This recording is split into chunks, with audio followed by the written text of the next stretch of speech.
Šodien mēs sākam atzīmēt prokuratūras 35 gadu jubileju, un tas tiešām ir ļoti nozīmīgs pasākums Latvijai kopumā, prokuratūrai, ka vienam prokuratūrā šodien nodarbinātajiem.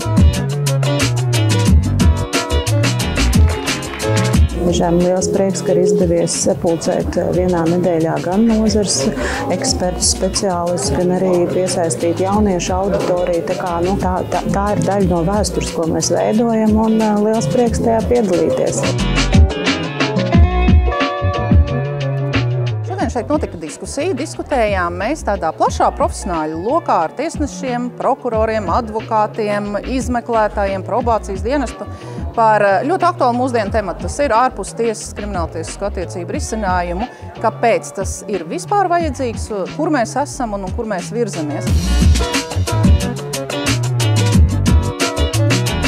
Šodien mēs prokuratūras pārstāvi esam kopā ar studentiem, un mēs stāstam par karjeras iespējām prokuratūrā. Prokuratūra ir lieliska iespēja jauniem profesionāļiem sākt strādāt un apgūt dažādas prasmes jau studiju laikā.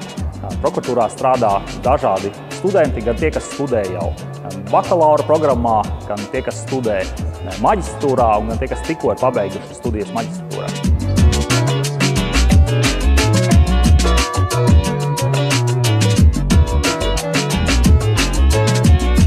Es vēlētos pateikt visiem darbiniekiem, ka šie 35 gadi, patiesībā sakot, nav tikai gadi.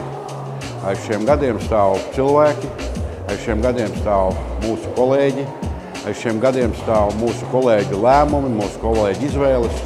Un es esmu pateicīgs par to, ka mēs esam nostiprinājuši savu neatkarību un esam tiešām izveidojušies par stabilu, tiesu sistēmai piederīgu, neatkarīgu iestādi.